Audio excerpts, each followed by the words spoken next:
ప్రేమించుకుందాం రా, పెళ్లి చేసుకుందాం రా, కలిసుందాం రా. ఈ సినిమా టైటిల్స్ ఎంత ఫేమస్. కాలర్ పట్టుకుందాం రా అనే టైటిల్ కూడా సోషల్ మీడియా ట్రెండింగ్లో అంతే ఫేమస్. హామీలు ఇవ్వడం, ఎగ్గొట్టడం బాబుకు బాగా అలవాటైన విద్య. ఇదే విషయం ఇటు ప్రజలు అటు మీడియా గుచ్చి అడిగితే లోకేష్ ఏమన్నారో తెలుసా? అన్ని లెక్కలు వేసుకొని అమలు చేయగలం అన్న నిర్ధారణకు వచ్చాకే సూపర్ 6 హామీ ఇచ్చాం. ఆ 6 మాత్రమే కాదు, మొత్తం 31 హామీలున్నాయి. ఇందులో ఏ ఒక్కటి నెరవేర్చకపోయినా ప్రజలు కాలర్ పట్టుకొని నిలదీయొచ్చంటూ నాడు లోకేష్ కెమెరాల సాక్షిగా సెలవిచ్చారు. అదిగో అప్పుడిచ్చిన ఆ స్టేట్మెంట్ ఇప్పుడు తెగ వైరల్ అవుతోంది. ఎందుకంటే సూపర్ 6 ఇవ్వలేమని చంద్రబాబు చేతులెత్తేశారు కాబట్టి. మరి డీసీఎం పవన్ కళ్యాణ్ గారు ఎక్కడున్నారు? ఉమ్మడి మేనిఫెస్టో అన్నారుగా. సూపర్ 6లోని ఒక్కో హామీని చదివి వినిపించి మరీ ఓట్లు అడిగారుగా. చంద్రబాబు హామీలకు పూచీకత్తు నాది అని ఓటర్ల సాక్షిగా చెప్పారుగా. మరి ఇప్పుడేమయ్యారు? ఇప్పుడు ఎవరి కాలర్ పట్టుకోవాలి? కాలర్ పట్టుకునే బాధ్యత ముందుగా పవన్ తీసుకుంటారా? హామీలు ఎగ్గొట్టిన బాబు లోకేష్ను బీజేపీ నిలదీస్తుందా? నిజానికి లబ్ధిదారులెవరు కాలర్ పట్టుకునే ప్రయత్నం చేయొద్దని నా మనవి. ఎందుకంటే లోకేష్ గారి చేతిలో రెడ్ బుక్ ఉంది.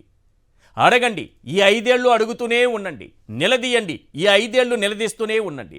ఇంతకంటే మీరు నేను మనం చేయగలిగింది ఏమీ లేదు. కానీ మంత్రి లోకేష్కు నైతికత అన్నది ఒకటి ఉంటుందిగా. మరి ఆ నైతికత ఏం సమాధానం చెబుతుంది?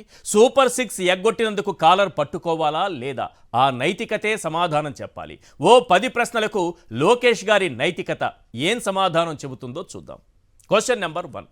చదువుకునే ప్రతి పిల్లాడికి 15,000 ఇస్తానని మోసం చేశారే, మరిప్పుడు 46 లక్షల మంది తల్లులు కాలర్ పట్టుకోవాలా లేదా? Question number 2. అన్నదాతకు 20,000 పెట్టుబడి సాయమని చెప్పి మోసం చేశారే, మరిప్పుడు 54 లక్షల మంది రైతులు కాలర్ పట్టుకోవాలా లేదా? Question number 3. ఆడబిడ్డ నిధి కింద ఏటా 18,000 అని చెప్పి మోసం చేశారే, మరిప్పుడు 1,80,00,000 మంది మహిళలు కాలర్ పట్టుకోవాలా లేదా? Question number 4. నిరుద్యోగ భృతి 3,000 అని చెప్పి మోసం చేశారే, మరిప్పుడు 1,00,00,000 మంది యువత కాలర్ పట్టుకోవాలా లేదా? Question number 5. మహిళలందరికీ ఉచిత బస్సు ప్రయాణం అని చెప్పి మోసం చేశారే, మరిప్పుడు 2.5 కోట్ల మందికి పైగా మహిళలు కాలర్ పట్టుకోవాలా లేదా? Question number 6. 3 సిలిండర్లను చెప్పి 40 లక్షల మందికి కూడా ఇవ్వకుండా మోసం చేశారే, మరిప్పుడు 1 కోటి కుటుంబాలు కాలర్ పట్టుకోవాలా లేదా? Question number 7. ఎన్నికల్లో 31 హామీలు ఇచ్చి ఒక్కటి నెరవేర్చకుండా మోసం చేశారే, మరిప్పుడు ఓటేసిన వారంతా కాలర్ పట్టుకోవాలా లేదా? Question number 8. మెగా డిఎస్సిపై మొదటి సంతకం చేసి మరీ మోసం చేశారే, మరిప్పుడు లక్షల మంది టీచర్ అభ్యర్థులు కాలర్ పట్టుకోవాలా లేదా? Question number 9. బాబు సూపర్ 6 హామీలకు పూచి నాది అన్న పవన్ కళ్యాణే ముందుగా ప్రజలందరి తరపున కాలర్ పట్టుకోవాలా లేదా? Question number 10. కూటమిలో భాగస్వామిగా ఉన్న బీజేపీ కూడా బాధ్యతగా వ్యవహరించి ప్రజలందరి తరపున కాలర్ పట్టుకోవాలా లేదా? ఈ 10 ప్రశ్నలకు నైతికత సమాధానం చెప్పాలి. ఇక్కడ కాలర్ పట్టుకోవడం అంటే కాలర్ పట్టుకొని నిలదీయడం కాదు, ఒక నైతికత అనేది మనకుంటుంది. ఆ నైతికత ఈ ప్రశ్నలకు సమాధానం చెప్పాలి. ఎందుకంటే ఓల్డ్ స్టేట్మెంట్ కొత్తగా ఇప్పుడు సోషల్ మీడియాలో ట్రెండింగ్. ఓల్డ్ స్టేట్మెంట్ కొత్తగా ట్రెండింగ్. ఎంతలా అంటే ఎప్పుడైతే చంద్రబాబు నాయుడు గారు ఈ అప్పులున్నాయి, ఆర్థిక విధ్వంసం జరిగింది, రాష్ట్రం దివాళా తీసింది, సూపర్ 6లన్నీ ఇప్పటికిప్పుడు నేను ఇవ్వలేను, నా పైన ఫీలింగ్స్ పెట్టుకోవద్దు ఎవరని చేతులు ఎత్తేశారో వెంటనే ప్రజలు ఊరుకుంటారా? లోకేష్ గారు బయట తీసుకొచ్చారు. ఆ బయటికి తీసుకొచ్చారు. అది గొప్పతనం. ఒక్కసారి లోకేష్ గారు నాడు ఏమన్నారు కెమెరాల సాక్షిగా ఒక్కసారి ప్లే చేయండి. Very simple sir. అన్ని క్యాలిక్యులేషన్స్ వేసుకున్నాకే, లెక్కలన్నీ చూసుకున్నాకే, పూర్తిగా అధ్యయనం చేశాకే, అంటే అప్పటికే 14 లక్షల కోట్ల అప్పు ఉందని రాష్ట్రం మీద అబద్ధాలు చెప్పిన తరువాతే ఈ క్యాలిక్యులేషన్స్, అబద్ధాల క్యాలిక్యులేషన్స్ కూడా వేసుకున్నాకే మేము పూర్తిగా అధ్యయనం చేసి అమలు చేయగలమనే నమ్మకం వచ్చిన తర్వాతే మేము చెప్పాము సూపర్ 6 హామీలు ఇచ్చాము అని అంటున్నారు లోకేష్ గారు. ఒకవేళ అమలు చేయలేదంటే మాత్రం కాలర్ పట్టుకొని నిలదీయచ్చు అని అంటున్నారు. ఇంకా క్లియర్గా చెప్తాను చూడండి. ఇది ఎప్పుడు ఈ స్టేట్మెంట్ ఇచ్చారు? డిసెంబర్ 21, 2023 ఈ స్టేట్మెంట్ ఇచ్చారు. ఆ తర్వాత కూడా ఎన్ని మాట్లాడారో చూడండి. 5/4/2022 మరో శ్రీలంకగా రాష్ట్రం. మీరేగా చెప్పారు. అంతకు ముందే స్టేట్మెంట్ ఇచ్చారు కదా, రాష్ట్రం పరిస్థితి తెలుసు అయినా ఇస్తామన్నారు కదా. శ్రీలంక పరిస్థితికి రాష్ట్రం కోతవేటు దూరంలో ఉందంట. పవన్ కళ్యాణ్ గారు ట్వీట్ పెట్టారు. మరి పవన్ కళ్యాణ్ గారు ఇప్పుడు చంద్రబాబు నాయుడు గారు చెప్పినట్టు చేశారు కాబట్టి కాలర్ పట్టుకునే బాధ్యత ప్రజలందరి తరపున ఆయన తీసుకుంటారా? 7/4/2024 రాష్ట్రం అప్పులు 12.5 లక్షల కోట్లు. 21/4/2024 ఆంధ్రకు అప్పులే శాపం. ఎవరో ఒక ఆర్థికవేత్తలను పట్టుకొస్తారు ఎక్కడి నుంచో. ఈనాడు దినపత్రికలో ఇంటర్వ్యూలు వేసుకుంటారు రోజుకి. ప్రపంచ ఆర్థికవేత్తలు వీళ్ళంతా. చంద్రబాబు నాయుడు గారు చెప్పే అబద్ధాలని లెక్కలు గట్టి చెప్తారు వీళ్ళు. 14 లక్షల కోట్లని. ఇదే అసెంబ్లీకి వచ్చేటప్పటికి మళ్ళీ ఆ తర్వాత ఏదో సూపర్ 6 ఇచ్చారు చూడండి. సూపర్ 6 ఆ తర్వాతే ఇచ్చారు. అధికారంలోకి వచ్చారు చూడండి 10/7/2024 మాట మార్చేశారు. 22/7/24 ఈ 27వ తారీఖు సూపర్ 6 అంటేనే భయం వేస్తోందని అసెంబ్లీ సాక్షిగా చెప్పేశారు.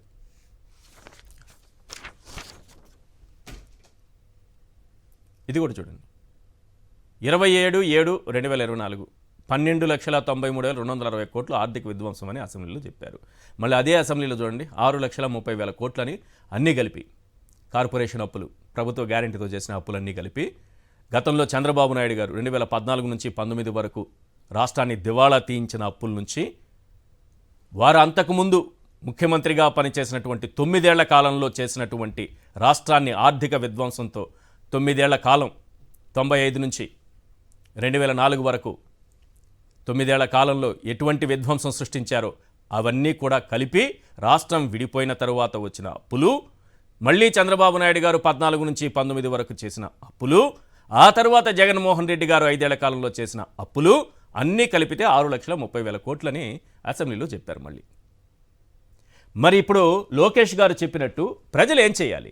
నేనైతే మాత్రం నా నోటితో చెప్పను, ప్రజలు కాలర్ పట్టుకోండి మాకు సూపర్ 6 నిలదీయండి అని నేను అనను. నా నోటితో నేను అనను. ఎందుకంటే అది తప్పు, కేసు అవుతుంది కూడా మీ పైన. ప్రజలందరికీ నేను విజ్ఞప్తి చేస్తున్నా, దయచేసి అటువంటి స్టేట్మెంట్స్ వినేసి మీరు కాలర్ పట్టేసుకోవచ్చని వెళ్ళి అటువంటి పనులు మాత్రం చేయకండి. అది తప్పు, నేరం అవుతుంది.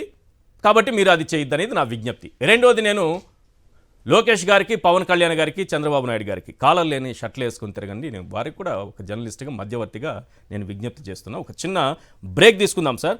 బ్రేక్ తర్వాత అత్యంత ప్రధానమైంది, మొన్న తిరుమలలో చాగంటి గారికి అవమానం జరిగిందని ఆ వార్తని ఏదో యూట్యూబ్ నడుపుకునేటువంటి కొంతమంది జర్నలిస్టులు బయటపెట్టి ఇలాంటి అవమానాలు టీటీడీలో ఇంత ప్రముఖమైన వ్యక్తులకు జరుగుతోందని అన్నందుకు వాళ్ళపైన కేసులు పెట్టారు.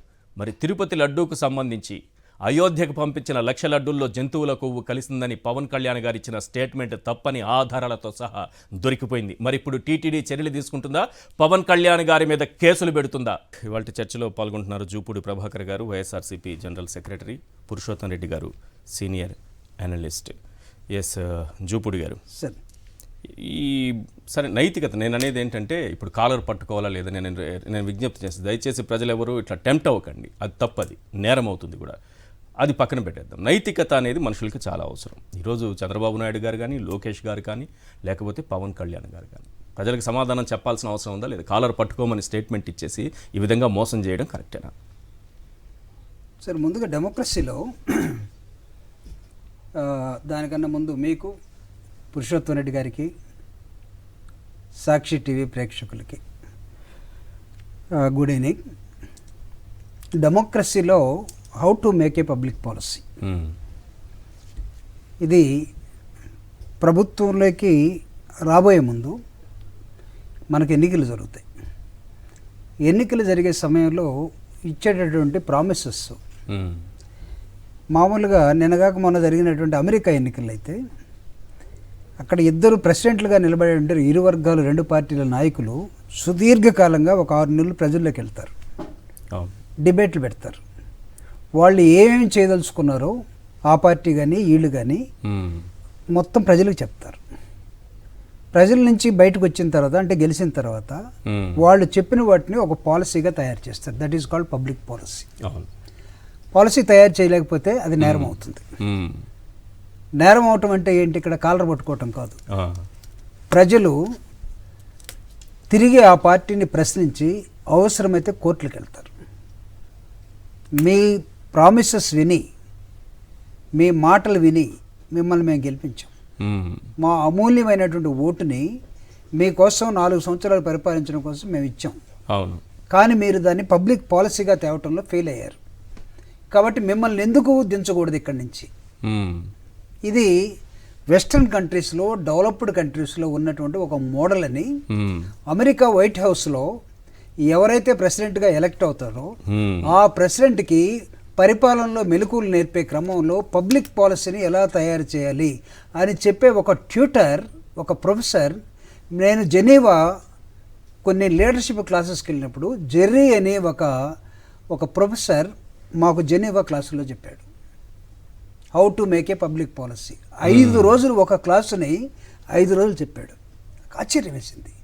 నేను నాట్ ఓన్లీ మెకానికల్ ఇంజనీర్, దాంతోపాటు పబ్లిక్ అడ్మినిస్ట్రేషన్ చేశాను. నేను తర్వాత ఎంఏ పొలిటికల్ సైన్స్ చేశాను. నాకు ఇంట్రెస్టింగ్ థింగ్ ఏంటంటే ఒక డెవలప్డ్ కంట్రీ రాబోయే వచ్చినటువంటి ఒక ప్రెసిడెంట్కి పబ్లిక్ పాలసీని, మీరు చెప్పిన ప్రామిసెస్ని ప్రజలు అంగీకరించారు, దీని పాలసీకి ఎలా తీసుకురావాలి అని ఒక ట్యూటర్ను పెట్టుకొని తూచే తప్పకుండా పాటిస్తారు. ట్రంప్ రావడంతో 200 సిగ్నేచర్లు పెట్టేశాడు. These are all election promises. ఏడ్చుకోనివ్వండి, మెక్సికో వాళ్ళు వెళ్ళిపోనివ్వండి, లేదా దొంగలుగా ఉన్నటువంటి వాళ్ళు ఉండండి, సంఖ్యలు వేసి బయటికి పంపించేస్తున్నాడు. చంద్రబాబు నాయుడు గారు కూడా చెప్పినట్టుగానే మొదటి సంతకం డిఎస్సి పైన పెట్టారు. Where is the implementation? అప్పట్లో కూడా 2014లో కూడా మొదటిది రైతు రుణమాఫీ పైన పెట్టారు. Where is the implementation? కమిటీలు వేశారు కదా. ఎన్నిసార్లు మోసం చేస్తారు? కమిటీలు వేశారు కదా. కమిటీలు వేశారు. కమిటీ రిపోర్ట్ ఏంటి? ఇంప్లిమెంటేషన్ ఎక్కడ? నేను ఇక్కడ ఏం చెప్పదలుచుకున్నానంటే, అంటే జగన్మోహన్ రెడ్డి గారి పరిపాలన మొత్తం కూడా సంక్షేమానికి వెళ్ళిపోతూ ఉంది. పేదవాడికి పట్టెడన్నం పెడుతున్నాడు, 3 పూట్ల తింటున్నాడు. తిన్నవాడు రేపు మా కూలి పనికి వస్తాడో లేదో, మా ఇళ్లలో పనిచేయడానికి వస్తాడో లేదో. కాబట్టి ప్రభుత్వం అంటే పేదవాళ్ళకి ప్రభుత్వాన్ని తీసి దోచి వాళ్ళకి పంచడం కాదు, అభివృద్ధి జరగాలి. ఆ అభివృద్ధి ఏంటో నాకైతే తెలియదు, ఇంకా అర్థం కావట్లా. మనిషి పెరిగితే మనిషి పుట్టినలాగా ఉండడు, పెరుగుతాడు. అది అభివృద్ధి కాదా? మనిషికి పుట్టినవాడు బట్టలు ఉండవు, బట్టలు వేసుకుంటాడు. Is it not development? మనిషి చదువుతాడు, ఇజ్ ఇట్ నాట్ డెవలప్మెంట్? మనిషి స్కూల్కి వెళ్తాడు, కాలేజీకి వెళ్తాడు, తర్వాత ఉద్యోగం చేస్తాడు, అవసరమైతే పరిపాలన చేస్తాడు. Is it not development? అంటే డెవలప్మెంట్ అంటే ఏంటి? ఒక బిల్డింగ్ కట్టడమా? అసలు డెవలప్మెంట్కి నిర్వచనం ఉందా? నేను అడుగుతాను. చంద్రబాబు నాయుడు గారి నిర్వచనం ప్రకారం బిల్డింగ్లు కట్టడం ఉంటే ఏంటి? బిల్డింగ్ కట్టడం అనేది ఒక డెవలప్మెంట్. పోనీ కట్టాడా? 14-19లో 5 సంవత్సరాలు సుదీర్ఘమైనటువంటి కాలం కదా కట్టాడు. కట్టారు కదా అమరావతిలో తాత్కాలిక భవనాలు ఏదో కట్టారు. నారాయణ స్కూల్స్ కాదు, నారాయణ స్కూల్స్ కాదు కట్టాల్సింది. ఓకే. లేకపోతే ఉరిసే పెంకుల ఇది స్లాబ్ కాదు వేయాల్సింది, వేయాల్సింది కాదు. అవి కట్టి కూడా వాటిని ఏమన్నారంటే టెంపరీ అన్నారు. If it is temporary, where is the permanent construction? 5 సంవత్సరాలు చూపించలేదుగా. దీన్ని ఏమంటాం మనం? నువ్వు పబ్లిక్ పాలసీలో ఫెయిల్ అయ్యావు. పబ్లిక్ పాలసీలో 2014 నుంచి 2019 దాకా నీ కూటమి పేరుతోటో లేకపోతే రాష్ట్రం విడిపోయింది కాబట్టి ఇప్పుడు విడిపోయిన రాష్ట్రానికి ఒక అనుభవం ఉన్న నాయకుడు కావాలి అనే దాన్ని ఎస్టాబ్లిష్ చేసి, అంటే పాపం జగన్మోహన్ రెడ్డి గారు ప్రజాదరణ ఉన్నా అనుభవం లేదు పరిపాలనలో, కాబట్టి జగన్మోహన్ రెడ్డి గారిని ఏదో ఒకటి చెప్పి ఏదో ఒక విధంగా నువ్వు నెక్స్ట్ వద్దు లేవయ్యా, ఇప్పుడు మాత్రం ఈ రాష్ట్రం విడిపోయిన తర్వాత 30-40 సంవత్సరాలు ఇండస్ట్రీ ఉన్నటువంటి ఒక బాహుబలి కావాలి. కాబట్టి మేము ఢిల్లీ నుంచి సపోర్ట్ చేస్తున్నాం. సినిమాలో నేను పార్టీ పెట్టకపోయినా నేను మధ్యలో దూరి మీ ఇద్దరి మధ్యలో నా సపోర్ట్ అంతా నీకు ఇస్తాం. పవన్ కళ్యాణ్ సపోర్ట్ ఏంటప్పుడు? పార్టీ కాదు, పార్టీ లేదు. ఇప్పుడు ఉందా? ఇప్పుడు ఉంది. ఏ పార్టీ? జనసేన. నో, పవన్ కళ్యాణ్కి ఇప్పుడు కూడా పార్టీ లేదు. అతనికి ఉన్నది కులం ఒక్కటే. అదేంటి అంత మాట? అంతే. పవన్ కళ్యాణ్ గారికి పార్టీ లేదు.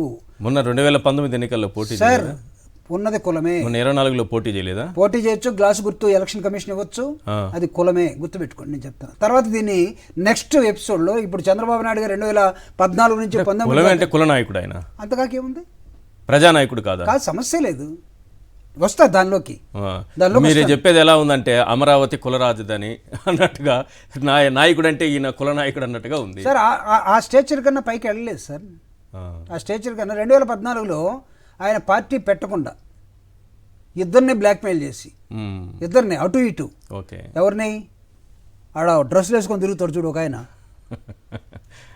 ప్రపంచం అంతా ఏ దేశ ప్రధానైనా అందులో డెవలపింగ్ కంట్రీ ప్రధానమంత్రి 75 దేశాలు తిరిగాడంటే ఇంకే దేశం అమెరికా ప్రధాని ఇంతవరకు 184 దేశాలు తిరగలేదండి. ఇప్పుడు మనం 10 yearsలో 74 దేశాలు తిరిగేసాం.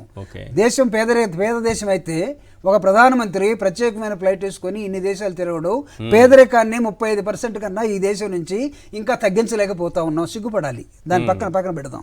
ఇక్కడ నేను పబ్లిక్ పాలసీకి వచ్చినప్పుడు 2014-19 మధ్యలో చేసినటువంటి బురిడి ఏదైతే ఉందో అనుభవం అని చెప్పి తీసుకొచ్చాడు. అనుభవాన్ని తీసుకొచ్చిన తర్వాత ప్రజలు ఏం చేశారంటే ఇతనికి ఏమాత్రం అనుభవం లేదు, ఇతను నారాయణ స్కూల్స్తోనే మేనేజ్ చేశాడు, ఇతను బ్రోచర్స్తోనే రియల్ ఎస్టేట్ లాగా మేనేజ్ చేశాడు, ఇతను పాత అబద్ధాల కోరే అని ప్రజలు భావించి 2019లో అనుభవం లేదనుకొని పొరపాటు పడ్డాం. కాబట్టి జగన్మోహన్ రెడ్డి గారు నిరంతరం ప్రజల్లో ఉన్నాడు, ఆయనకు ఒక అవకాశం ఇద్దామని ఇచ్చారు. సార్ ఇక్కడ నేను ఒక అవకాశం అన్నాను, ఎందుకంటే అది వైఎస్ఆర్ కాంగ్రెస్ పార్టీ అడిగి ఉండొచ్చు, ప్రజలు కూడా భావించి ఉండవచ్చు. ఆయన ఏం చెప్పాడు, నేను సంక్షేమాన్ని అభివృద్ధిని తీసుకొస్తానన్నాడు జగన్మోహన్ రెడ్డి గారు. నాకు అబద్ధాలు చెప్పడం చేత కాదు, 2014లో కూడా చెప్పాడు. అబద్ధాలు చెప్పడం చేత కాదు, రైతు రుణమాఫీ నేను కూడా అంటే, రైతులకి నేను విద్యుత్ ఛార్జీల్లోకి లేకపోతే ఇస్తానంటే ఆ రోజు ఆయన గెలిచేవాడు. దయచేసి నాకు అబద్ధాలు చేత కావు, నేను మాట్లాడలేను, ఓడిపోయినా పర్వాలేదు కానీ సిద్ధమయ్యాడు. 2019కి వచ్చేసరికి ప్రజలు ఏం చేశారంటే వాళ్లే ప్రిపేర్ అయ్యి ఇతను అబద్ధాలు చెప్పడు, అబద్ధాలు చెప్పినటువంటి చంద్రబాబు నాయుడు గారు మోసం చేశారు 14-19, కాబట్టి అతను అబద్ధాలను చూసాం. ఇప్పుడు ఈయనకి ఇద్దామని హైయెస్ట్ మెజారిటీ ఇచ్చారు 151. జగన్మోహన్ రెడ్డి గారు 151ని చూసుకొని ఎప్పుడైనా సరే తను చెప్పింది చేయకుండా మానేశాడా? లేదు. ఇక్కడ ఛాలెంజ్ 99% చేశారు. ఇక్కడ ఛాలెంజ్ ఐ విల్ సే 100%. ఎందుకంటే చెప్పనే కూడా చేశాడు. కరెక్ట్. అది కూడా యాడ్ చేస్తే మీరు చెప్పినట్టు 100%. ఏమన్నారు అప్పుడు, ఓమ్మో ఇది వెనిజులా అయిపోయింది, ఇది శ్రీలంక అయిపోయింది, అసలు ఇంకా ఏమీ లేదు మా భారతదేశంలో. ఆంధ్రప్రదేశ్ అనేది గాడిదలు రాయడానికి రిజర్వ్ బ్యాంక్ ఉంది, గాడిదలు రాయడానికి సెంట్రల్ గవర్నమెంట్ ఉంది, గాడిదలు రాయడానికి ప్రపంచ బ్యాంక్ ఉంది. ఏ రాష్ట్రమైనా ఏ దేశమైనా అప్పుల్లోకి వెళ్తా ఉంటే ఒకళ్ళు ఇబ్బందులు పడతా ఉంటే సహాయం చేయటం కోసం ఊరకు కాదు, మళ్ళీ they will take money. Federal సిస్టంలో ఒక రాష్ట్ర ముఖ్యమంత్రి ప్రజలకు ఇచ్చినటువంటి అనేకమైన వాగ్దానాల్ని మేనిఫెస్టో ప్రకారం 1 after 1 అతను పరిచయం చేసుకుంటూ దాన్ని సఫలీకృతం చేస్తూ పోతూ ఉంటే జగన్మోహన్ రెడ్డి గారి మీద ఏం చెప్పించారంటే బయట నుంచి ఇతను మొత్తం అప్పుల్లోకి నెట్టేశారు. ఎన్ని లక్షల కోట్లు అండి? 14 లక్షల కోట్లు. కానీ తిరిగి వీళ్ళు అధికారంలోకి వచ్చిన తర్వాత బడ్జెట్ సమావేశాల్లో ఎన్ని లక్షలుగా తేల్చారు దాన్ని? 6,30,30,000 కోట్ల రూపాయలు తేల్చారు. అంటే నువ్వు ఎంత అబద్ధం చెప్పావు? అప్పుడు 14 అంటే ఏమయ్యా 14 లక్షల కోట్లు అన్నావు, ఇప్పుడు ఎందుకు 6 చూపిస్తున్నావు? 6 ఎందుకు చూపిస్తున్నావు? అంటే నువ్వు అబద్ధం చెప్పలేదా? కానీ కాదు సార్, కానీ మీరు 2014 నుంచి 19 వరకు ఒక్క హామీ నెరవేర్చలేదనేది ప్రజలు అర్థం చేసుకున్నారు అని అంటున్నారు మీరు.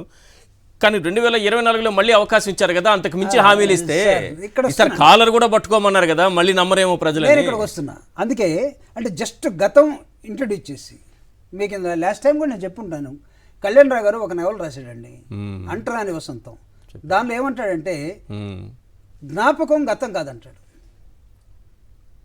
జ్ఞాపకం గతం కాకపోతే ఏమై ఉంటుంది అంటే అలానే ఉంటే ఇప్పుడు కూడా ఇలానే ఉంటే అది బాబు నీ వెనకాలే వస్తుంది, ఏ మార్పు లేదని అర్థం. అంటరానితనం ఉంది. ఫర్ ఎగ్జాంపుల్ కులం ఉంది, రాజ్యాంగంలో రాసుకున్నాం, పేదరికం ఉంది, రాజ్యాంగంలో రాసుకున్నాం, మొత్తం లిటరసీ 100% రాజ్యాంగంలో రాసుకున్నాం, అవన్నీ ఇప్పుడు కూడా అట్లానే ఏడ్చొచ్చింది. కాబట్టి దీన్ని ఏమంటామంటే జ్ఞాపకం గతం కాదు. చంద్రబాబు నాయుడు గారు గతం కాదు, గుర్తుపెట్టుకోండి. ఆయన కూడా ఆయన జ్ఞాపకం వెంటాడుతూనే ఉంటుంది. 2024 వద్దాం. మీరన్నట్టుగా జగన్మోహన్ రెడ్డి గారు 2019 నుంచి 2024 దాకా పరిపాలించిన సమయంలో ప్రజలు అద్భుతంగా హ్యాపీగా ఫీల్ అయ్యారు. మీరు అడగచ్చు నెక్స్ట్ క్వశ్చన్, హ్యాపీగా ఫీల్ అయితే ఎందుకు ఓట్లు మీకు వెళ్ళేదని అడగచ్చు. ఇప్పుడు ఏ ప్రజలైతే హ్యాపీగా ఫీల్ అయ్యారో, ఏ ప్రజలైతే తప్పు చేశారో వాళ్ళు ఇప్పుడు ఈ 7 నెలల నుంచి జుట్టు పట్టుకొని చెవులు మూసుకొని ఎందుకు తప్పు చేసామని ఆలోచిస్తూ ఉన్నారు. గ్రౌండ్ లెవెల్లో నిజంగా గ్రౌండ్ లెవెల్ నేను మీరు తిరుగుతున్నాను తిరుగుతున్నారు, నేను అందుకే అడుగుతున్నాను. మీరు ఏం చూసారు చెప్పండి, గ్రౌండ్ లో వాస్తవాలు చెప్పండి. అసలు గ్రౌండ్ లెవెల్లో ఒక నేను చంద్రబాబు నాయుడు గారిని, లోకేష్ ని, లేకపోతే పవన్ కళ్యాణ్ పక్కన పెట్టేసండి, రాజకీయాలను పక్కన పెట్టండి. మీరు కరెక్ట్ గా గ్రౌండ్ లో తిరుగుతున్నారు కదా, ఏం గమనించారు, ఏం ఫీడ్బ్యాక్ వస్తుంది? రీసెంట్ గా నేను టీ నరసాపురం వెళ్ళాను, వెస్ట్ గోదావరి. అక్కడి నుంచి రాజమండ్రి వచ్చాను, రాజమండ్రి నుంచి అమలాపురం వచ్చాను. నేను టీ నరసాపురం నుంచి నాకు రాజమండ్రి రావడం కోసం ఒక కార్ డ్రైవర్ అతను జనసేన ఫ్యాన్ అట, జనసేన నాయకుడట ఆ గ్రామంలో. ఓకే, నాతోటి మాట్లాడుతూ సార్ మీరు జూపుడు గారు కదా అన్నాడు. అలా ఇప్పుడు మా శివయ్య అనేవాడు, నువ్వు ఏడపోయినా గుర్తుపడతారా, నేను దొంగతనాన్ని తీసుకుపోయినా కానీ జూపుడు వచ్చిపోయాడు అంటారు. ఆ కుర్రోడు గుర్తుపెట్టాడు, జూపుడు గారు కదా అన్నాడు. సార్ మీరు ఒక తప్పు చేశారు సార్ అన్నాడు నన్ను. ఏంటన్నా? చంద్రబాబు నాయుడు, పవన్ కళ్యాణ్ చెప్పినప్పుడు మీరు సరిగా తిప్పి కొట్టలేకపోయారండి. వాళ్ళు మీరు చేసే పరిపాలన అంతా కూడా అప్పులు మొత్తం కుంగిపోయింది, అసలు ఏమీ లేదు. జగన్మోహన్ రెడ్డి గారు తినేశాడు, జగన్మోహన్ రెడ్డి గారు బ్యాచ్ తినేశారు, మొత్తం అప్పులైపోయింది రాష్ట్రం, అసలు ఏమీ లేదు. దీన్ని మేము రాకపోతే లేకపోతే ప్రజలందరూ చచ్చిపోతారు అన్నట్టుగా చెప్పారు సార్. మేము నమ్మేమండి, నేను జనసేన ఫ్యాన్ అండి, నమ్మేము సార్. కానీ ఈ 5 నెలల నుంచి చూస్తుంటే, ఇది నేను చెప్పి 1.5 month అయింది, ఈ 5 నెలల నుంచి చూస్తుంటే అసలు ఇప్పుడు వాళ్ళల్లో ఎవడైనా దొరికితే, మీరు ఆయన లోకేష్ గారు ఏమన్నారు, కాలర్ పట్టుకోమని, అతను ఏమన్నాడు తెలుసా, బౌలర్లో ఎవడైనా దొరికితే, కానీ మేము బౌలర్ లేండి సార్, సెక్యూరిటీ ఉంటుంది వాళ్ళ దగ్గర. అదేలేండి, జనరల్ గా ప్రజలు మాట్లాడే భాష. ఏమయ్యా ఇంత పెద్ద మాట మాట్లాడేస్తాను సార్, అసలు ఏం బాగలేదు సార్ పరిస్థితి, ఏం బాగలేదు సార్. గ్రౌండ్లో వాళ్ళు చెప్పింది ఒకటి, చేస్తుంది ఒకటి. ఈరోజు ఎమ్మెల్యేలు స్వైర విహారం చేస్తున్నారు, ప్రతి వాడు దోచుకునేవాడే, అసలు మమ్మల్ని ఎవడు పట్టించుకోవట్లేదు అనే దశలో వాడు మాట్లాడుతున్నాడంటే, ఇక్కడ నేను ఇప్పుడు మీ సబ్జెక్ట్ ఇప్పుడు వస్తున్నా, ఇది ఉపోద్ఘాతం అనుకోండి. ఈ సెషన్లో నాకు ఒక 2 నిమిషాలు ఎక్కువ ఇచ్చారు అనుకోండి సార్. ఇక్కడ లోకేష్ గారు ప్రతిదాన్ని మేము లెక్కేసి క్యాలిక్యులేట్ చేసి, వాళ్ళ దగ్గర ఉన్నట్టు ఎకానమిస్టులు కానీ, స్టాటిస్టిషియన్స్ కానీ, ప్లానింగ్ కమిషనర్లు కానీ, లేకపోతే ప్లానింగ్ చైర్మన్లు కానీ, వాళ్ళందరినీ కూర్చోబెట్టుకొని ఒక సెషన్ పెట్టుకొని, చంద్రబాబు నాయుడు గారి ఆలోచన మేరకు, లేకపోతే ఆ దొంగల ముఠ, ఏది కూటమి కాదు అది, దొంగల ముఠ ఏ విధంగా ఏర్పాటు చేసిన లెక్కల్ని ప్రతిదాన్ని లెక్కేసి మేము హామీ ఇచ్చామన్నాడు. ఈ రోజు మీరు చంద్రబాబు నాయుడు గారు బయట వేయలే, మీరు అక్కడ చంద్రబాబు నాయుడు గారు బయట వేస్తే తన సొంత తండ్రే చెప్తున్నాడు, దయచేసి నా మీద ఫీలింగ్స్ పెట్టుకోవద్దు అన్నాడు. అంటే ఫీలింగ్స్ పెట్టుకోవద్దు అంటాడా, లేకపోతే నా ఫీలింగ్స్ మీరు అర్థం చేసుకోమని చెప్తాడా? ఇది నాయకుడు భాష ఎలా ఉండాలో నాకైతే అర్థం కాదు. అదైతే పాట కూడా ఒకటి ఉంది ఫీలింగ్స్ మీద సినిమాల్లో, ఆ ఫీలింగ్స్ వేరు, ఈ ఫీలింగ్స్ వస్తున్నాయి, అది వేరు. ఇక్కడ నువ్వు చెప్పినటువంటి దాన్ని నేను నమ్మాను ప్రజలుగా, ఒక తల్లిగా, ఒక అక్కగా, ఒక చెల్లిగా, ఒక ఓటర్గా, ఒక రైతుగా, ఒక సామాన్యుడిగా, ఒక రేషన్ కార్డు పొందే ఒక లబ్ధిదారుడిగా, ఈ రాష్ట్ర పౌరుడిగా, ఎన్నికల సమయంలో ఓటేసే ఒక ఓటర్గా నువ్వు చెప్పినవన్నీ నమ్మాను, ఆశపడ్డాను.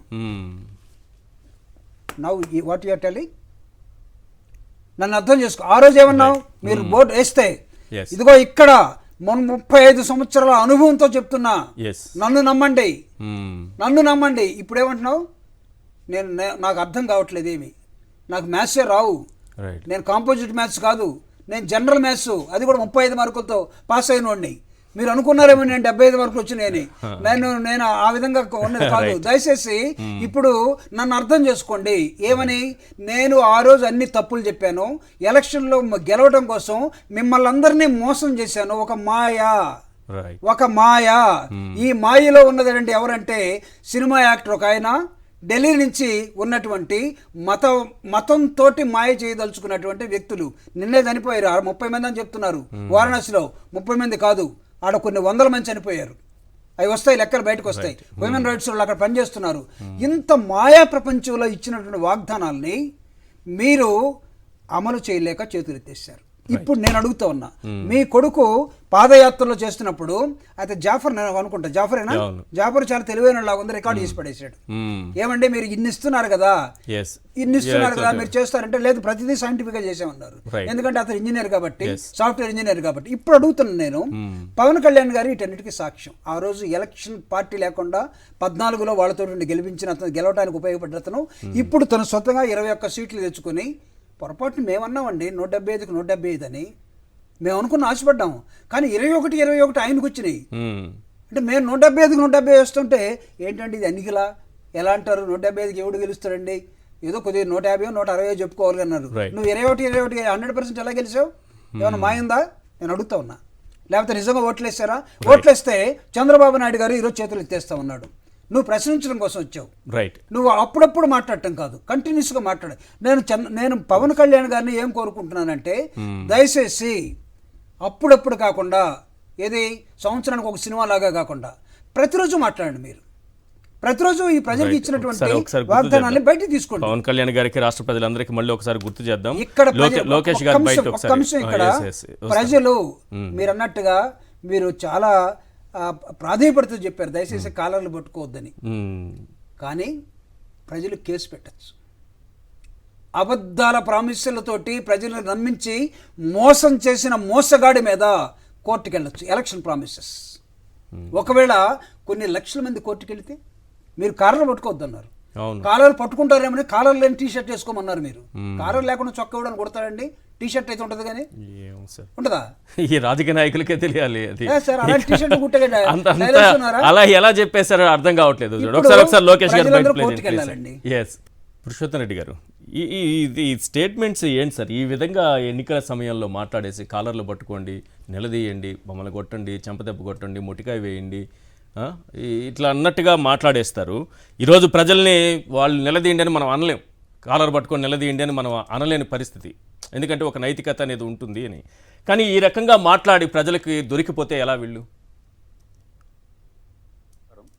బేసిక్గా చంద్రబాబు నాయుడు గారు నీతి ఆయోగ్లో చేసిన సమావేశంలో మాటలు కానీ, తర్వాత లోకేష్ గారు మాట్లాడుతున్న విషయాలు ప్రస్తావన చూసినప్పుడు చంద్రబాబు గారు చెప్పిన ప్రెస్ మీట్ చాలా కీలకమైంది నీతి ఆయోగ్లో. నేను పరిశీలించినంత మేరకు చంద్రబాబు గారు చెప్పినవన్నీ నిజాలే, కాకపోతే నిజాయితీ లేని నిజాలు చెప్పాడు.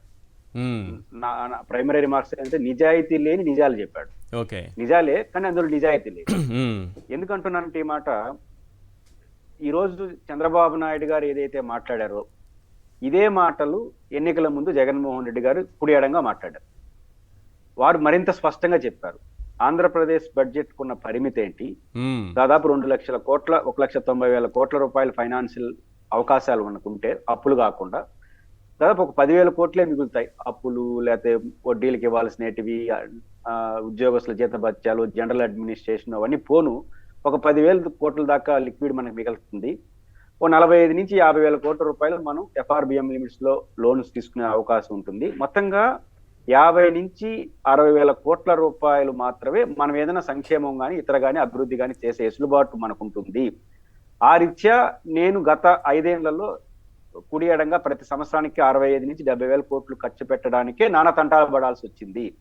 ఇంతకు మించి చేయడానికి అవకాశం లేదు. చేసే అవకాశం ఏ మాత్రం ఉన్నా ప్రజలకు 1 రూపాయి సహాయం చేద్దాం అనుకుంటే ఈ దేశంలో నాకన్నా చేసేవాడు ఎవడు లేడు. కానీ చేయలేము కాబట్టి నేను అష్యూరెన్స్ ఇవ్వదలుచుకోలేదు.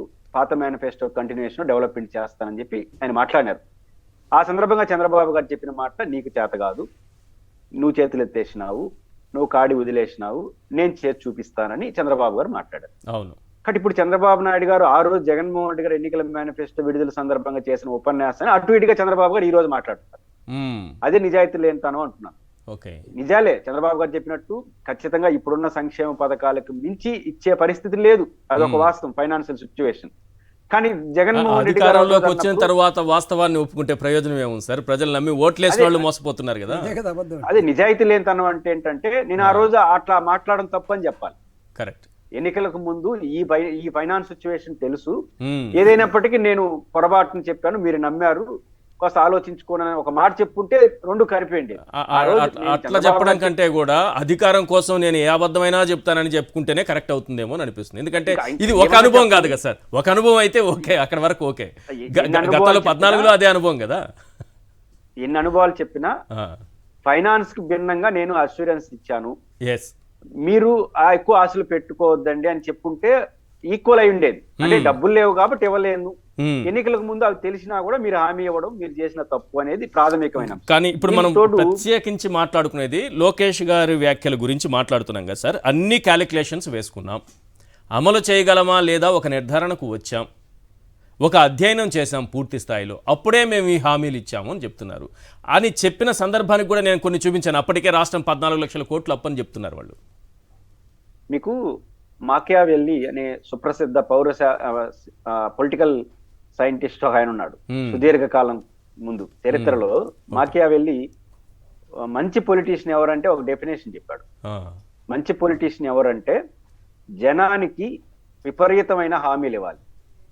ఆ హామీలు ఎలా ఉండాలంటే ప్రతి మనిషి ప్రతి ఓటరు నాకు కూడా ఈ మేనిఫెస్టోలో ఈ హామీల్లో ఒకటి ఉందని నిర్ధారణ చేసుకోవాలి.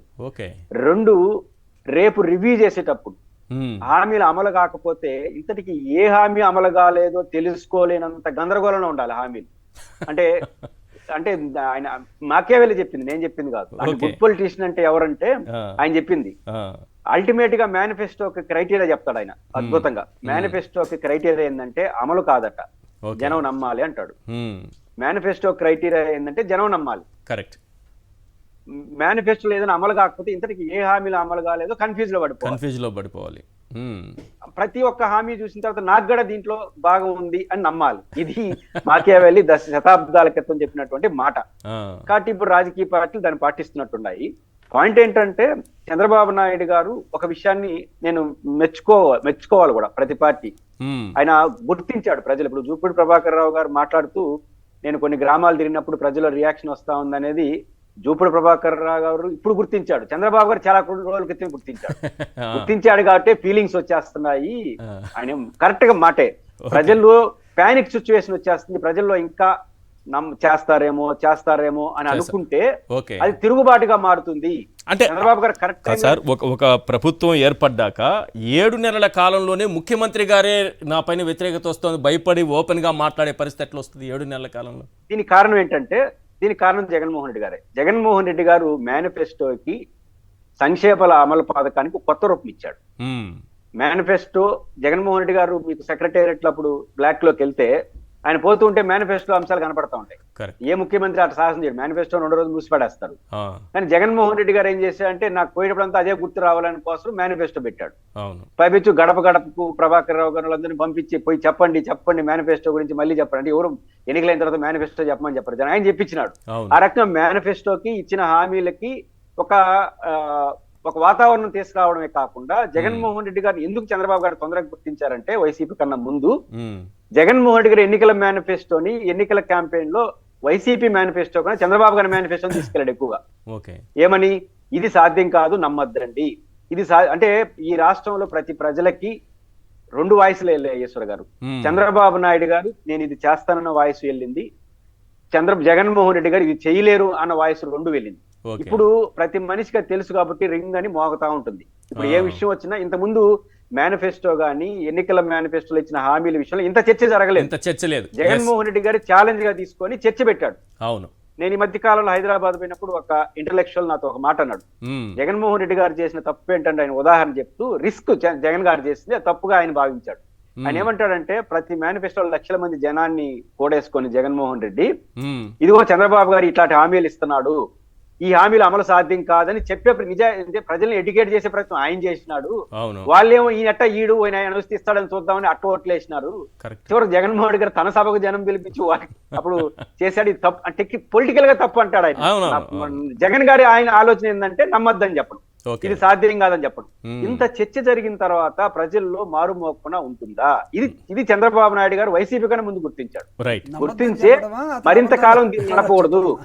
కాబట్టి కొంచెం చాలా మంది ఏమనుకుంటున్నారు చంద్రబాబు నాయుడు గారు సీనియర్ పొలిటీషియన్ వెంటనే ఇట్లా మాట్లాడేవచ్చా, ప్రజల్లో వ్యతిరేకత రాదా అని కొంతమంది పొరపాటును మాట్లాడుతున్నారు. కాదు, చంద్రబాబు గారి ఉద్దేశం ఏంటంటే 2 ఉద్దేశాలు. ఒకటి, ప్రజలు ఇంకా భ్రమల్లో ఇట్లే ఉంటే ఇట్లా ఆలోచనిస్తే రేపు సమస్యగా మారుతుంది, ప్రజల మీద విశ్వాసం కోల్పోతుందంటే కొంత మానసికంగా సిద్ధం చేస్తున్నాడు. సాధ్యం కాదు నాయన అని చెప్తున్నాడు. రెండో పాయింట్ ఏం చెప్తున్నాడు, ఇంకొక అబద్ధం కూడా చెప్పారు చంద్రబాబు గారు. అదేంటంటే నేను ఇతర బడ్జెట్ ని ప్రజలకి ఈ సంక్షేమ పథకాలు డైవర్ట్ చేయను అంటాడు. అంటే ఇండైరెక్ట్ గా ఏం చెప్పదలుచుకున్నారు అంటే వారు జగన్మోహన్ రెడ్డి గారికి అలవాటు ఉంది ఏ డబ్బులైనా తీసుకొచ్చి దానికి ఇచ్చేస్తాడు అని. నా పాయింట్ ఏంటంటే దానికి చంద్రబాబు గారు చెప్పిన ఉదాహరణ 3. ఒకటి పోలవరం, 2 రాజధానికి సంబంధించి, 3వది విశాఖ స్టీల్ ప్లాంట్. ఈ డబ్బులు మొత్తం కలిస్తే ఒక 40-50 వేల కోట్ల అప్పులు. ఈ డబ్బులు నేను వాళ్ళకి ఇవ్వదలుచుకున్నాడు. ఇంతవరకు ₹1 రాలా. అవి సమస్య ఇచ్చేది ఏంది? నా పాయింట్ పోలవరం డబ్బులు డైవర్ట్ చేయడానికి రూపాయి రాలేదంటారా? అదే డైవర్ట్ చేయడానికి రూపాయి రాలేదు, నీకు డైవర్ట్ చేసేది ఏంటంటే పంచాయతీ. నాకు నా పాయింట్ ఏంటంటే రెండు ఉన్నాయి సార్, చాలా అద్భుతమైన పాయింట్ చెప్పారు. అసలు పైసా రాలేదు, రాని దాన్ని డైవర్ట్ చేయలేని అంటున్నారు. నిజానికి డైవర్ట్ చేయకూడదు కూడా. పోనీ ఇక్కడ బీజేపీ ఈ కూటమిలో భాగస్వామిగా ఉంది కదా, ఈ హామీలకు దాని బాధ్యత లేదా? పవన్ కళ్యాణ్ గారి బాధ్యత ఉండదా? వాళ్ళు వెంటనే ఏం చెప్తారు, మనమే ప్రచారం చేసినాం, అది కూడా బీజేపీ వాళ్ళు మేనిఫెస్టో పట్టుకోవడానికి నిరాకరించారు, మనమే చెప్పినాం కదా. అవును, అదే చెప్తారు. ఇప్పుడు మనం చెప్పడం కాదు, వాళ్ళు చేత్తో చూపించారు. వాళ్ళు నా పాయింట్ పూర్తిగా పక్కకు దోసేశారు కదా. జగన్మోహన్ రెడ్డి గారు కూడా కాదు సార్, కూటమి అన్న తర్వాత కేంద్రానికో బీజేపీకో ఏదైనా కొంత బాధ్యత అయినా ఉండదా? ఈ ప్రభుత్వానికి చెడ్డ పేరు వస్తోంది, ఒక్క హామీ కూడా నెరవేర్చలేదు.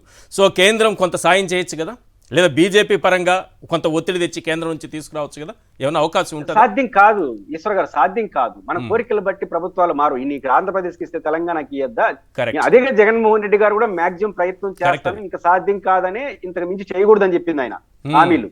రెండో విషయం, జగన్మోహన్ రెడ్డి గారు కానీ నేను ఇంకో పాయింట్, కానీ అది కరెక్ట్ మీరు చెప్పింది. ఒక రాష్ట్రానికి ఇచ్చి ఏదో సంక్షేమం కోసం అక్కడ ప్రామిస్ చేశారు కాబట్టి ఇచ్చి ఇంకో రాష్ట్రానికి కేంద్రం అన్యాయం చేయడం అనేది కరెక్ట్ కాదు, అది ఉండాల్సిందే. కానీ కూటమిలో భాగస్వామిగా ఉన్నప్పుడు వీళ్ళకి ఆ బాధ్యత ఉంటుందా లేదా అనేది కదా పాయింట్. బాధ్యత ఉంటుంది. బీజేపీ వాళ్ళు పోయిందే ఉంది, చిన్న పార్టీ, దేశంలో పెద్ద పార్టీ, ఏదైనా సమస్య వస్తే చంద్రబాబు గారు తీసుకుంటారు. మునిగే పరిస్థితి వస్తే నాకు సంబంధం లేదు బోని అంటారు. అప్పుడు మేనిఫెస్టోలో మనం చూపించిన వీడియోని ఇప్పుడు మీరు చూపిస్తున్నారు కదా, మేము అప్పుడే చెప్పినాము, లోపల మాట్లాడు బయట పోయడానికి కారణాలు చూపించుకుంటారు. ఉంటే కలిసి ఉంటే వాటన్నిటికంటే ముందు డబుల్ ఇంజన్ సర్కార్ ఎందుకు ప్రజలు ఓట్లేశారు మీకు? మీరు చెప్తేనే కదా డబుల్ ఇంజన్ వస్తుందని. అక్కడ కేంద్రంలో వాళ్ళు ఉంటారు, ఇక్కడ మనం ఉంటాము, చాలా అద్భుతంగా నిధులు వచ్చేస్తాయని చెప్పారు. ఆ డబుల్ ఇంజన్ చూసే కదా ఇంత స్థాయి మెజారిటీ ఇచ్చారు. మరి ఇప్పుడు కేంద్రం ఇవ్వకూడదు. మీరు చెప్పిన దాని ప్రకారం కేంద్రం ఒక రాష్ట్రానికి మేలు చేసి ఇంకో రాష్ట్రానికి అన్యాయం చేయకూడదు. కానీ డబుల్ ఇంజన్ అని చెప్పుకున్నారు కదా.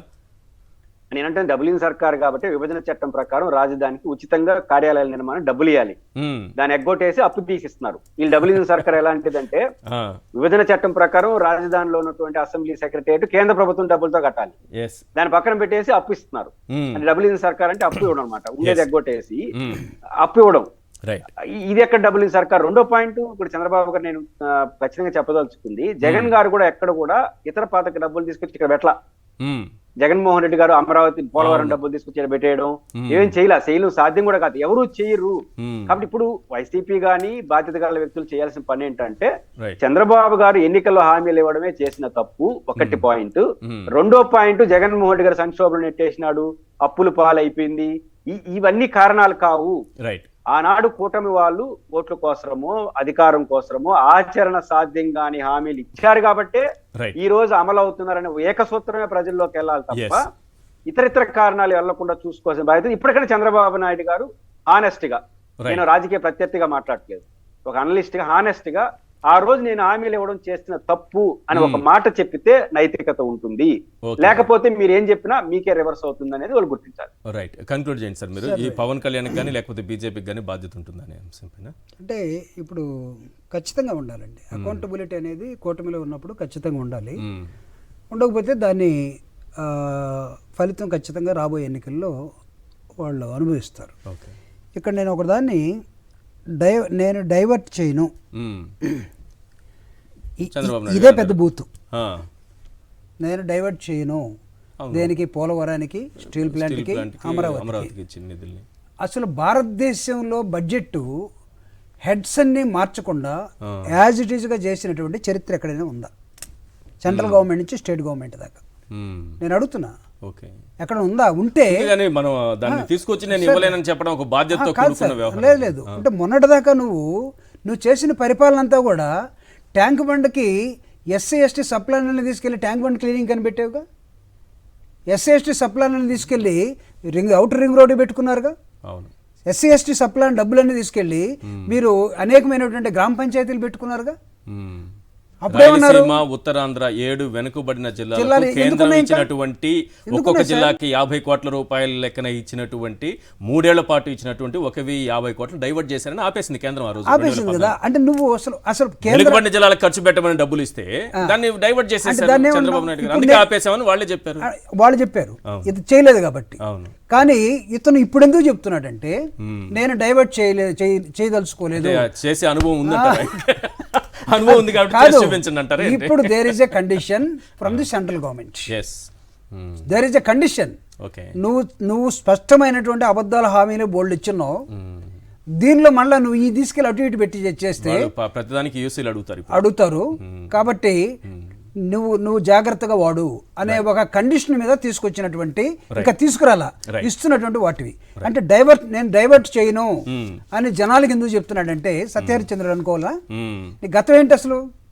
అసలు డైవర్ట్ కాకుండా హెడ్ ఎక్కడైనా ఉందా? నేను అడుగుతున్నాను సార్. ఇప్పుడు ఉండదు. ప్రాక్టికల్గా చూసినప్పుడు ఎవరికైనా సరే అడ్మినిస్ట్రేషన్లో బడ్జెట్ ప్రిపరేషన్లో కానీ, బడ్జెట్ అమల్లో కానీ, లేకపోతే లెజిస్లేచర్ తోటి సంబంధాలు ఉన్నటువంటి వాళ్ళు కానీ, ఎమ్మెల్యే కానీ, ఎంపీ కానీ, మంత్రులు కానీ, లేకపోతే జడ్పీ చైర్మన్ కానీ, లేకపోతే ఎంపీటీసీలు కానీ, జడ్పీటీసీలు కానీ, ఈవెన్ విలేజ్ పంచాయతీ సెక్రటరీ కానీ, పంచాయతీలో ఉన్నటువంటి సర్పంచులు కానీ, డైవర్షన్ కాకుండా నీకు ఎక్కడ జరగలేదు. దీన్ని బూతుగా అర్థం చేసుకోవాలని నేను కోరుతా ఉన్నా. రెండోది ఫీలింగ్స్ విషయంలో జనాల్ని, మన పురుషోత్తం రెడ్డి గారు ఒక మాట అన్నారు, ముందుగానే జనాల్ని ప్రిపేర్ చేస్తూ ఉండు. జనం ఏమన్నా చెవుల్లో పూలు పెట్టుకున్నారా? ఇప్పుడు నేను ఇందాక ఒక ఎగ్జాంపుల్ మీకు ఇచ్చాను. నేను ఇటీవల చిత్తూరు వెళ్ళాను. చిత్తూరులో ప్రజలు ఏమనుకుంటున్నారో తెలుసా? జగన్ గారి మీద ఉన్నంతకాలం కట్టగట్టుకొని ఏడ్చినటువంటి పత్రికలు, టీవీలు ఇప్పుడు ఎందుకు మాట్లాడటం లేదు?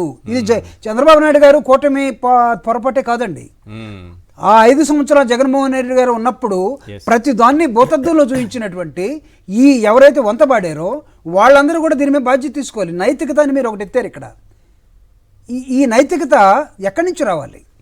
డెమోక్రసీలో నైతికత లేకుండా నాకు 40 సంవత్సరాల ఇండస్ట్రీ ఉంది, నాకన్నా సీనియర్ ఎవడు లేడు, నేను ఒక్కడే సీనియర్ ఈ దేశంలో అనుకుంటే కుదరదండి. ఈరోజు నీ కొడుకే లోకేష్ గారే చాలా నిజాయితీగా చెప్పాడు. లోకేష్ గారు ఏది, మీరు ఏమైనా తప్పు జరిగితే కెమెరాల ముందు చెప్తున్నాను కాలర్ పట్టుకోమని. ఇప్పుడు పట్టుకోవాల్సిన అవసరం లేదు, పోయేటప్పుడే కాలర్ లేని సొక్కా వేసుకొని పోమని మీరు చెప్పారు. మీరు చెప్పారు, నెరవేర్చడం అర్థమైపోయింది. రైట్. ఒకసారి పవన్ కళ్యాణ్ గారు, ఇది చాలా ఇంపార్టెంట్ ఇష్యూ ఈరోజు.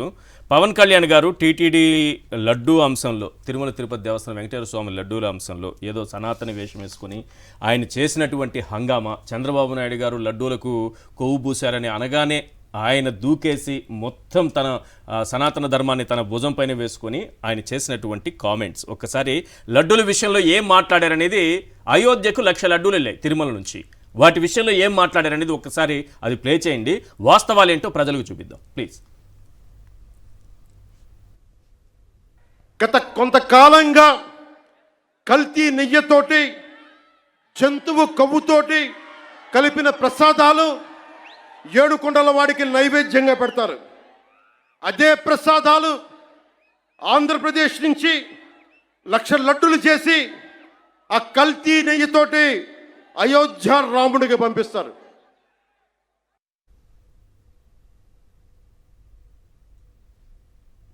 గత కొంతకాలంగా కల్తీ నెయ్యితోటి, జంతువు కొవ్వుతోటి కలిపిన ప్రసాదాలు ఏడుకొండల వాడికి నైవేద్యంగా పెడతారు.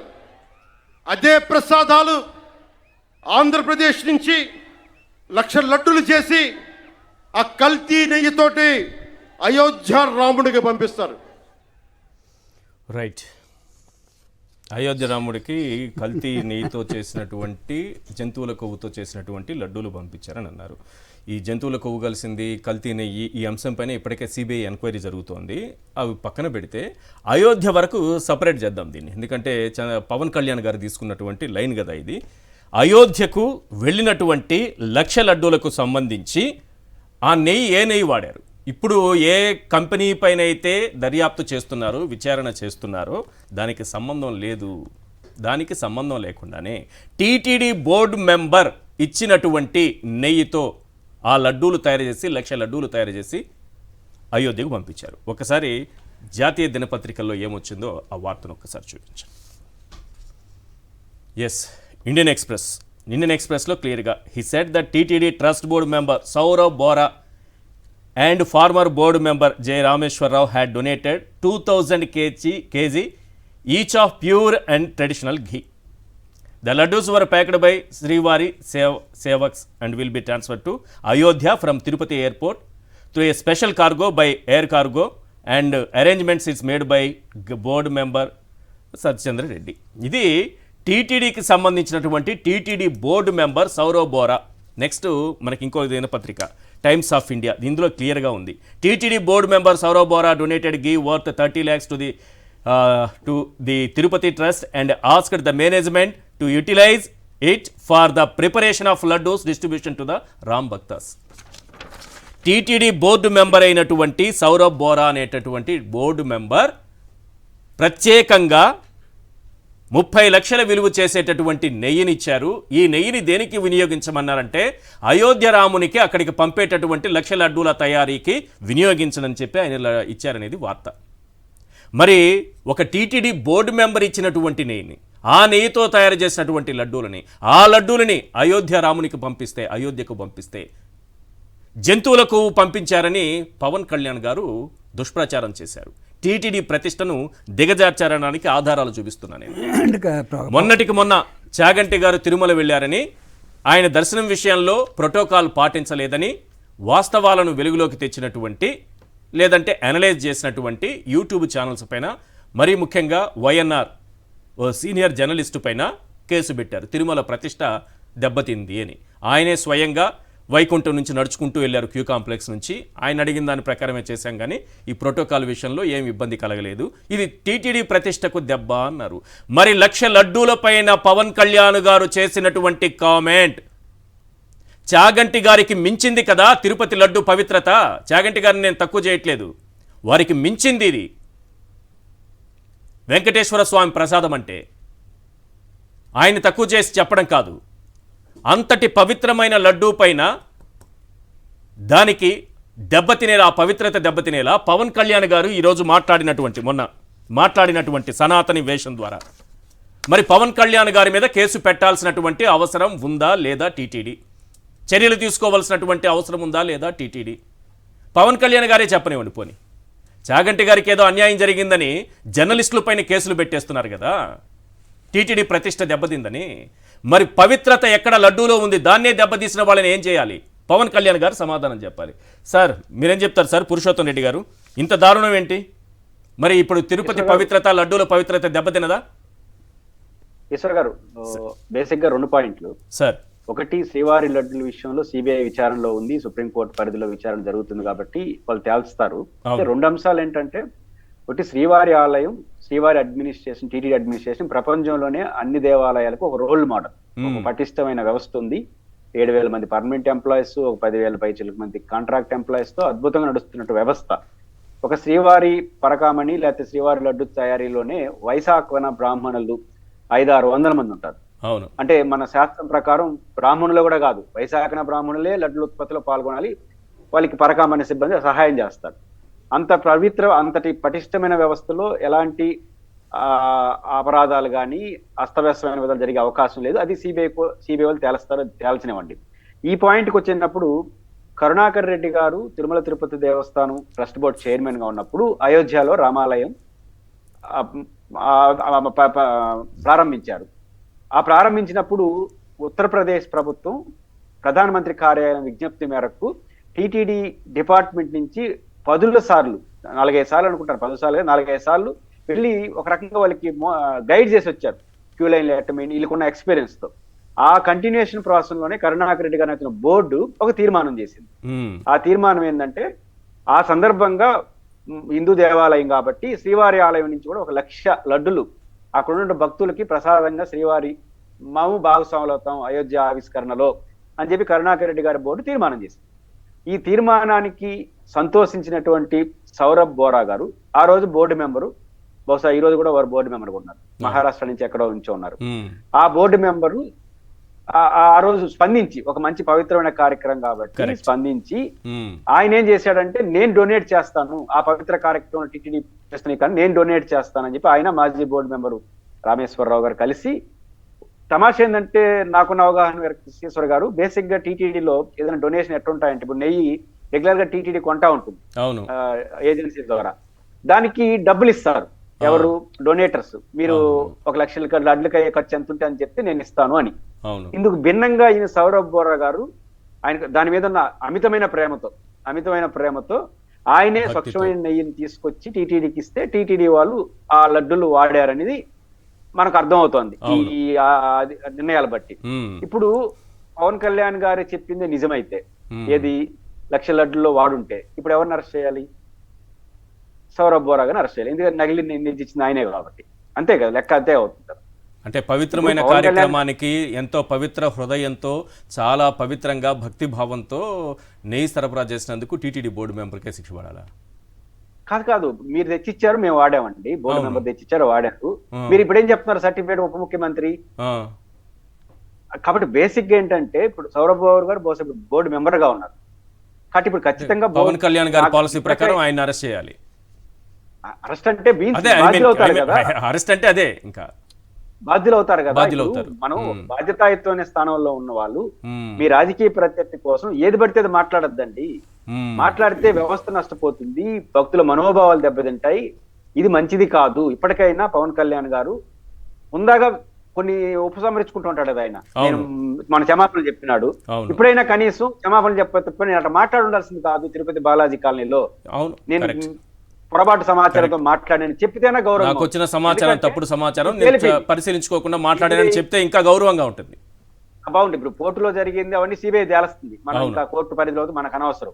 కానీ పవన్ కళ్యాణ్ గారు మాట్లాడిన స్పెసిఫిక్ సబ్జెక్ట్ వరకు బోరా గారు డొనేషన్ చేశారంటే అంత పవిత్రంగా టీటీడీ ఒక మంచి పని చేస్తామంటే ఏ బోర్డు మేము పవిత్ర ఆయన పని కాదు అది. కానీ నాకు బోర్డులో ఒక మంచి అవకాశం వచ్చింది.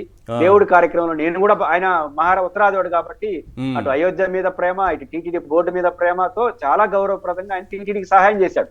ఆయన పని కాదు అది. ఈ భక్తిలో నేను కూడా భాగస్వామ్యం కావాలని అట్లాంటి ఆయన సప్లై చేసిన నెయ్యిలో ఇట్లాంటి చేసి మాట్లాడితే ఎంత బాధ అనిపిస్తుంది. ఈ వైఎన్ఆర్ మీద ఏం సార్ కేసు, ఏమన్నా ఐడియా ఉందా మీకు? ఒక జర్నలిస్ట్ వైఎన్ఆర్ గారి విషయంలో ఏంటంటే మీరు చెప్పినటువంటి చాగంటి కోటేశ్వరరావు గారు పర్యటనకు సంబంధించి పర్యటనగా యథాతథంగా జరగలేదని ఆధారం చేసుకుని ఆయన అవమానించినట్టుగా పెట్టాడు. టీటీడీ ఏం చేయొచ్చు అంటే నోటీస్ ఇవ్వచ్చు. ఒకవేళ మీరు అవగాహనలో భాగంగా ఇప్పుడు ఉదాహరణకు చాగంటి కోటేశ్వరరావు గారు నేనే విల్లింగ్ అయిపోయానని అంటున్నారు, కోసం ఉండొచ్చు. లేదా కార్యక్రమంలో మాడిఫికేషన్ జరిగింది, ఆ నోటీస్ ఇవ్వచ్చు. నోటీస్ ఇచ్చి ఏంటిది మీరు ఇలా రాశారు అంటే మళ్ళీ రిమాండ్ నాటిస్తారు. మన సాక్షిలో ఒక వార్త వస్తే మనకు ఒక నోటీస్ ఇచ్చారనుకోండి, మనం రిమాండ్ చేస్తాం. మన తప్పు జరుగుంటే ఇది సవరణ అని రాస్తాను. ఇది పత్రికలో ఉన్న సౌలభ్యం కాబట్టి అట్లే ఆయన కూడా నోటీస్ ఇచ్చి చేస్తుంటే బాగుంది. అటు ఒప్పుకోపోతే అప్పుడు కేసు పెట్టుండొచ్చు. ఇప్పుడు వైఎన్ఆర్ గారు చెప్పింది కరెక్టే, కాకపోతే చాగంటి గారే అడిగి వెళ్ళారు. ప్రోటోకాల్ తప్పలేదు ఇక్కడ, అంతేనా? కాబట్టి అది ఓపెన్ గా చెప్పేస్తే అయిపోయింది కదా. చెప్పేస్తే వివరణ ఉంటుంది. వారు కూడా మళ్ళీ అదే యూట్యూబ్ లో చెప్తారు కదా, పొరపాటు పడ్డాని చెప్తారు. అది మంచి వాతావరణం ప్రజాస్వామ్యం. దానికి భిన్నంగా వెళ్ళిపోతే ఏమవుతుందంటే నేను అనేది తిరుమల పవిత్రత చాగంటి గారికి దర్శన భాగ్యం విషయంలో అంత సీరియస్ గా ఆలోచించినప్పుడు 1,00,000 లడ్డూలు అయోధ్యకు వెళ్ళిపోతే ఆ 1,00,000 లడ్డూల్ని కొన్ని కోట్ల మంది తింటారు. ఎంతంత ముక్క తింటారు సార్? 10 లక్షల మంది తింటారు 1,00,000 లడ్డూల్ని. మరి వాళ్ళందరూ మనోభావాలు దెబ్బతినవా? మొత్తం దేశం మొత్తం భక్తుల మనోభావాలు దెబ్బతినవా? మరి ఈ విషయంలో ఎందుకు అంత సీరియస్ గా లేరు మరి టీటీడీ వాళ్ళు? నేను తిరుమల తిరుపతి దేవస్థానం ప్రతి విషయంలో సీరియస్ గా ఉండాలని ఆహ్వానిస్తాను. ఎందుకంటే సున్నితమైన వ్యవస్థను ఏదంటే రాయకూడదు. అయితే అన్నిట్లో అదే పాటించాలి. కరెక్ట్. పారదర్శకంగా ఉండాలి. పాయింట్ ఏంటంటే నేను మాట్లాడినా మీరు మాట్లాడినా నోటీస్ ఇవ్వండి. యాక్షన్ దాని యొక్క తీవ్రతను బట్టి యాక్షన్ కూడా తీసుకోండి. బట్ మీకు ఒక న్యాయం నాకు ఒక న్యాయం అనే పద్ధతి పలసన అయిపోతుంది. దాని జాగ్రత్త టీటీడీ ఆ విషయంలో తీసుకోవాలి. ఈ విషయంలో పవన్ కళ్యాణ్ గారు బహిరంగంగా వివరణ ఇచ్చి ఇప్పటికైనా ఆయన ఉపసంహరించుకుంటే ఆయన గౌరవంగా ఉంటుంది. Correct sir. I can understand. అంటే ఇప్పుడు నాకు పవన్ కళ్యాణ్ గారు మాట్లాడిన దానిలో ఒకటేమో కల్తీ అన్నాడు, రెండోదేమో ఒక జంతువు కొవ్వు అన్నాడు. అవునా? అవును, రెండు మాటలు వాడాడు. అంటే ఆయన ఉద్దేశం ఏమై ఉండాలి? ఇప్పుడు ఈ సౌరభ్ గంగూలీ కాదుగా, సౌరభ్ బోరా కదా. సౌరభ్ బోరా గారు బోర్డు మెంబర్గా ఉన్నారు. ఫస్ట్ ఆఫ్ ఆల్ ఈయన పంపించినటువంటి 30 లక్షల నెయ్యి టెస్టులు వీళ్ళు చేశారా వాళ్ళు చేశారా? ఇక్కడ చేస్తారు, టీటీడీ ల్యాబ్లో చేస్తారు. ఏది వచ్చినా సరే లోపలికి వెళ్ళడానికి ముందు టెస్ట్ చేసి లోపలికి పంపిస్తారు. అది అక్కడ ఉన్నటువంటి సిస్టమ్ కదా. ఎవరిచ్చినా సరే అంటే దానిలో ఈ లారీలు టెంపుల్ లోపలికి ఇట్లా డ్రైవర్ తోసుకుంటూ పోయే విధానం లేదు.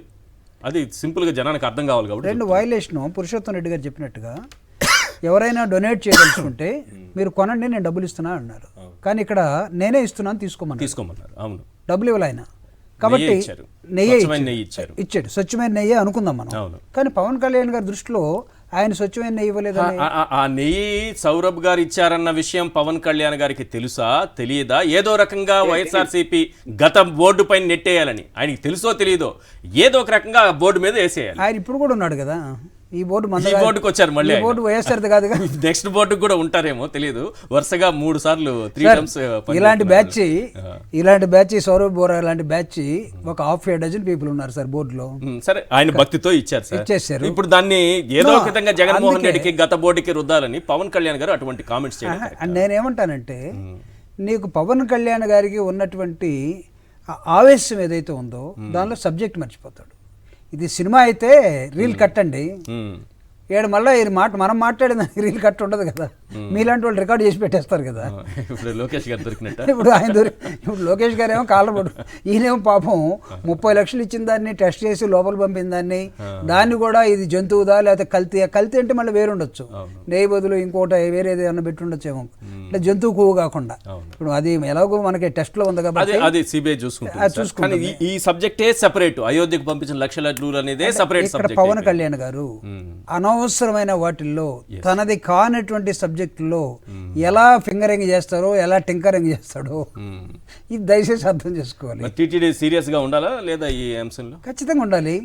కానీ ఉండరు గారి విషయంలో ఎంత సీరియస్ గా ఉన్నారు. ఇప్పుడు చాలా మంచి మాట చెప్పారు. కానీ ఉండరు. ఇది పవిత్రతకు సంబంధించింది, భక్తుల మనోభావాలకి సీరియస్ గా ఉండడం కరెక్ట్ అని పురుషోత్తమ్ రెడ్డి గారు అన్నారు. అదే అన్నిట్లో ఉండాలి, ట్రాన్స్పరెంట్ గా అని. మీకు దీనికి ఒక ఉదాహరణ చెప్పి నేను ముగిస్తాను. ఇటీవల దావోస్ వెళ్ళారు కదా చంద్రబాబు నాయుడు గారు, లోకేష్ గారు. వాళ్ళ పక్కనే ఉన్నటువంటి కర్నూలు సంబంధించిన భరత్ అనే ఒక ఇండస్ట్రియల్ మినిస్టర్ ఏమన్నాడంటే బయట అందరూ డిప్యూటీ సీఎం కావాలంటున్నారు, కాదు స్టాన్ఫోర్డ్స్ నుంచి వచ్చాడు కాబట్టి, ఈయన అమెరికా చదివి వచ్చాడు కాబట్టి, 175 మందిలో ఎవడు చదవలేదు కాబట్టి, 25 మంది ఎంపీల్లో ఎవడు చదవలేదు కాబట్టి ఈయన డైరెక్ట్ గా ముఖ్యమంత్రి కావాలన్నాడు. అక్కడ ఎవరున్నారు పక్కన ఎవరున్నారు? చంద్రబాబు నాయుడు గారు ఉన్నాడు. ఆయన ఏమైనా అబ్జెక్షన్ రైజ్ చేశాడా? లేదు, అప్పటికైతే ఏం చేయలేదు. తర్వాత ఏమైనా చేసాడా? తర్వాత కూడా చేయలేదు. మాత్రం కనిపించదు. రాధాకృష్ణ గారు అబ్జెక్షన్ చేశారు, అంతే కదా. రాధాకృష్ణ గారు అంటే అది వేరే వ్యవస్థ. అక్కడ తప్ప ఎక్కడ నాకైతే చంద్రబాబు నాయుడు గారి స్టేట్మెంట్ ఆయన ముఖ్యమంత్రి కావాలని కొడుకు ఫ్రెండ్ మాట్లాడుకుంటూ ఉంటే హ్యాపీగా నవ్వుకుంటూ ఉన్నాడు. కానీ దానికి పవన్ కళ్యాణ్ గారు ఏమి ఇచ్చాడంటే అసలు నేను మాట్లాడితేనే కానీ మీరు మన పార్టీ వాళ్ళు ఎవడు దీని మీద మాట్లాడొద్దు, సీఎం డిప్యూటీ సీఎంలని ఒక లేఖ రాసి పడేసి ఒక వార్నింగ్ ఇచ్చాడు. అంటే ఏంటి దీని అర్థం? అరే బాబు, మనకు ఒక కాంపిటీషన్ రాబోతూ ఉంది, ఈ కాంపిటీషన్ అన్నింటిని మనం లెగ్గాలంటే నాలాగా తొందరపడి ఏదో ఒకటి మొత్తం మీద ఒక మనిషి మీద బురద పోయాలి. లోకేష్ గారిని రేపు అడుగుతాడేమో చూడు, నేను కాదు ఇప్పుడు కాలర్ పట్టుకుంటున్నా, ఎందుకు పట్టుకుంటున్నానంటే మీ నాన్న దావోస్లో మాట్లాడుతుంటే ముఖ్యమంత్రి అంటే గమ్మునున్నాడు, కానీ నువ్వు ఇక్కడ చెప్పే లెక్కలన్నీ తప్పులు అవుతా ఉన్నాయి కాబట్టి నువ్వు మీ నాన్న ఇద్దరు కూడా క్వాలిఫై కాదు. Right. Thank you sir. Jupudi గారు చర్చలో పాల్గొన్నందుకు. పురుషోత్తమ్ రెడ్డి గారు థ్యాంక్ యూ సార్. ఇది వాళ్ళ చర్చా కార్యక్రమం చూస్తూనే ఉండండి సాక్షి టీవీ.